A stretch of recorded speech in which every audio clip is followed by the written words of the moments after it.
नमस्कार शेतकरी मित्रांनो, थांबलेला पीक विमा कधी मिळणार? अनेक शेतकरी प्रतीक्षा करत आहेत। 25% अग्रिम पीक विमा काही शेतकऱ्यांना मिळालेला आहे आणि उर्वरित जो 75% पीक विमा आहे तो सुद्धा अनेक लाभार्थ्यांच्या खात्यामध्ये जमा झालेला नाही आहे। मग असे शेतकरी आता पीक विमा योजनेची प्रतीक्षा करत आहेत।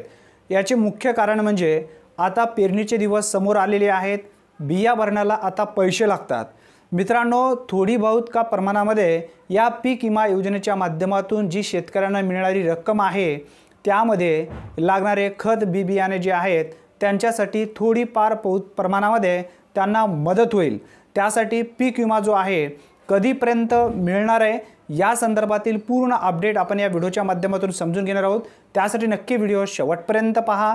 तत्पूर्वी चॅनलवरती पहिल्यांदाच आला असाल तर चॅनलला सबस्क्राइब करून बेल नोटिफिकेशनला क्लिक करा। चला तर मग व्हिडिओ सुरू करूया।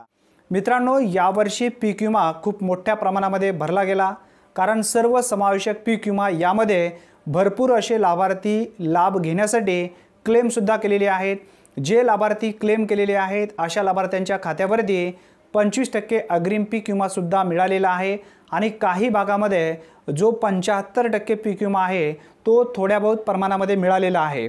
परंतु ज्या शेतकऱ्यांना आतापर्यंत पीक विमा मिळालेला नाही आहे अशा शेतकऱ्यांना आणि ज्या शेतकऱ्यांचा उर्वरित राहिलेला जो पीक विमा आहे हा पीक विमा कधी मिळणार आहे याबद्दलची अपडेट आपण जाणून घेणार आहोत।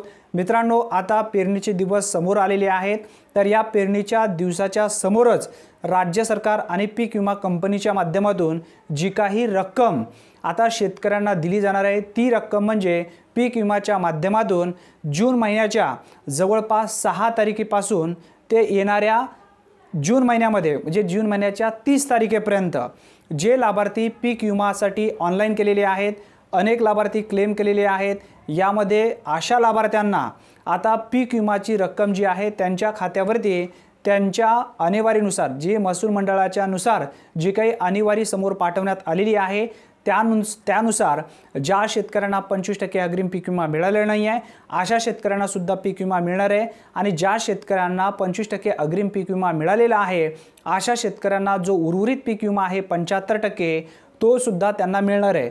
ज्या शेतकऱ्यांना 25% अग्रिम पीक विमा मिळालेला नाही आहे त्यानंतर 75% अग्रिम पीक विमा 75% पीक विमा सुद्धा मिळालेला नाही आहे, म्हणजे सर्व पीक विमा जो आहे शेतकऱ्यांना 6 जून ते 30 जून या कालावधीमध्ये 100% शेतकऱ्यांच्या खात्यावरती पीक विमाचे पैसे जमा होऊ शकतात। मित्रांनो, आचारसंहिता सुद्धा संपन्न आहे। केंद्र सरकार असेल, राज्य सरकार असेल, कंपनीच्या माध्यमातून जी शेतकऱ्यांच्या खात्यावरती रक्कम जमा करायची आहे यासाठी शासन निर्णय सुद्धा पूर्वी घेतलेले आहेत। फक्त रक्कम शेतकऱ्यांच्या खात्यावरती वितरित करायची बाकी होती। आता ही रक्कम शेतकऱ्यांच्या खात्यावरती पैसे येण्यासाठी मार्ग मोकळा झालेला आहे। मित्रांनो, अतिशय महत्त्वपूर्ण ही माहिती आहे, जास्तीत जास्त तुमच्या मित्रापर्यंत नक्की शेअर करा। धन्यवाद मित्रांनो, पुन्हा भेटूया नवीन व्हिडिओमध्ये नवीन माहितीसह। तोपर्यंत जय हिंद, जय महाराष्ट्र।